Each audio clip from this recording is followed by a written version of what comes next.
Good morning, Reformation Lutheran Church and School. This is Miss Jen reporting from the RLCS newsroom. We have breaking news of wild and wonderful animals in the Arctic and Antarctic. The first animal in our studio today is this one. It's a polar bear. And here is a close-up of mother and her cubs.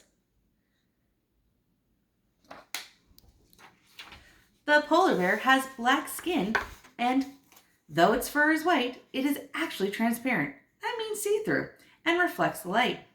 The black skin will absorb the heat from the sun, while that clear fur appearing white helps them blend in with their surroundings. The polar bear is the largest carnivore, that is a meat eater, that lives on land, and it mostly eats seals. They spend most of their time at sea, that means in the water, and they have 42 teeth. They keep warm with almost 4 inches of blubber, remember that's a fancy way of saying fat, underneath the skin, as well as some very thick fur. They have an excellent sense of smell and can detect seals nearly a mile away. They can reach up to 25 miles an hour on land and 6 miles an hour in the water.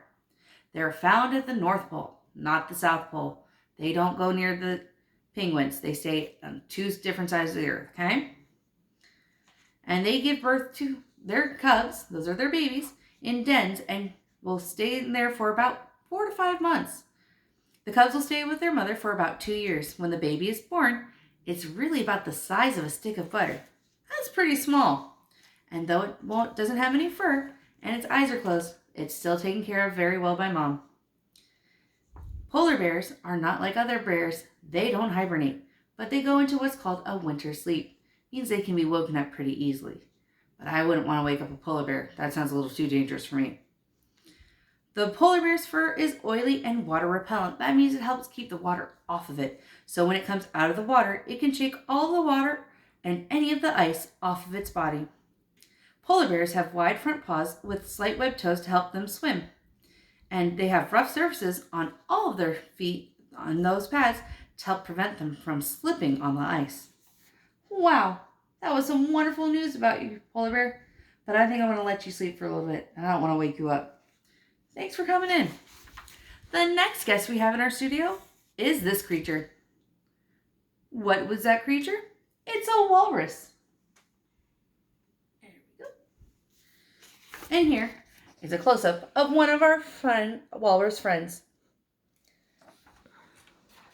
A walrus is a large reddish-brown animal that lives on both land and in the water, in the colder northern areas.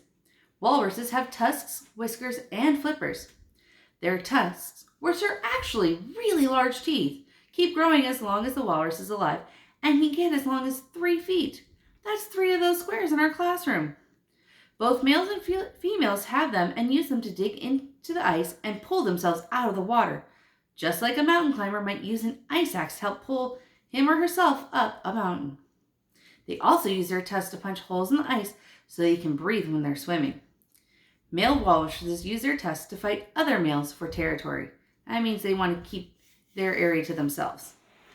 Adult walruses are typically about 7.25 to 11.5 feet in size and can weigh up to 1.5 tons. That's the weight of a small car! Walruses can live up to 40 years in the wild. Walruses are carnivores. That means they eat meat. They like to search out snacks like clams, worms, snails, fish, octopuses, and sometimes seals. I think I'll leave those creatures for the walrus. They go out into the water in small groups instead of as one large herd to look for food, so that way everyone has a chance to find dinner. What a nice thing to do. Walruses have between 400 and 700 whiskers, which can grow up to 12 inches long. They use their whiskers by dragging them along the floor of the sea to find food. They can dive around 300 feet down and stay underwater for as long as 30 minutes at a time while dragging their whiskers and looking for food. Walruses have an air sac under their throat, which helps them float in the water so they can sleep. They have thick blubber, remember that's fat, to keep them warm in icy water. The only animals that they are afraid of are killer whales and polar bears. Wow, what a lot of information about you, Mr. Walrus. Thank you for visiting us today. I learned a lot.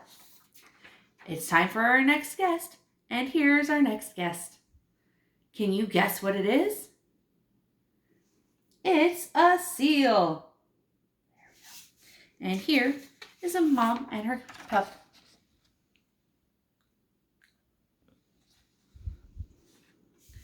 Female harp seals are nearly identical to males, but they're only a teeny little bit smaller than them. All adult harp seals have a brownish-black harp-shaped marking that drapes over their shoulders and backs. This marking also gives them the name saddlebacks. The young seals are famous for their snowy white coats. Older seals return annually to pack ice to molt. That means to lose their fur. They lose their pelts and top layers of skin and grow a new fur coat every year. I'm glad I don't have to do that. Harper seals grow to over 6 feet long and could weigh up to 400 pounds. Harp seals are ice pack seals, meaning they seek out large, stable sheets of ice to rest and have their babies. They spend most of their time in the ocean. They often hunt for fish and crustaceans at 300 feet and may dive to nearly 1,000 feet. They are able to remain submerged for up to 15 minutes. That means they can stay underwater for 15 minutes. Harp seals eat fish like cod, herring, and capelin. They will eat small shrimp-like animals called krill in the summer. Harp seal mothers are able to identify their babies by their smell. The pups don't have any blubber at birth, but quickly gain weight. When the pups reach about 80 pounds, their mothers stop nursing them. That means they stop giving them their milk.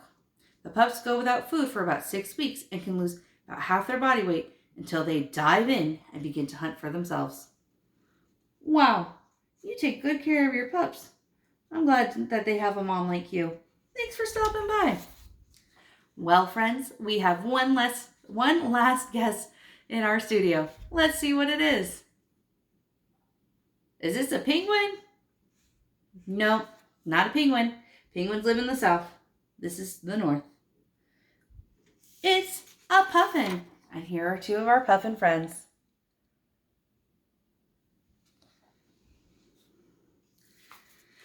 The Atlantic puffin has black and white feathers and a large, colorful beak, and is sometimes nicknamed a sea parrot, or the penguin of the north, or even the clown of the sea. A puffin's beak, or bill, changes color during the year, and they only possess colorful beaks and their matching orange feet during spring. Just before winter, they shed the colorful outer beak, leaving a noticeably smaller and duller colored beak. Puffins spend most of their lives out at sea, resting on the waves when not swimming. Puffins are carnivores and live off of small fish such as herring, hake, and sand eels. Puffins don't make nests, but they dig holes. The female puffin lays 1 egg each spring. Like some penguins, both parents will take turns incubating the egg, that means laying on top of the egg and keeping it warm, and caring for the puffling. That's a cute name for a little baby puffin. The puffling spends most of its days inside the burrow, mostly feeding on fish, and it grows rapidly.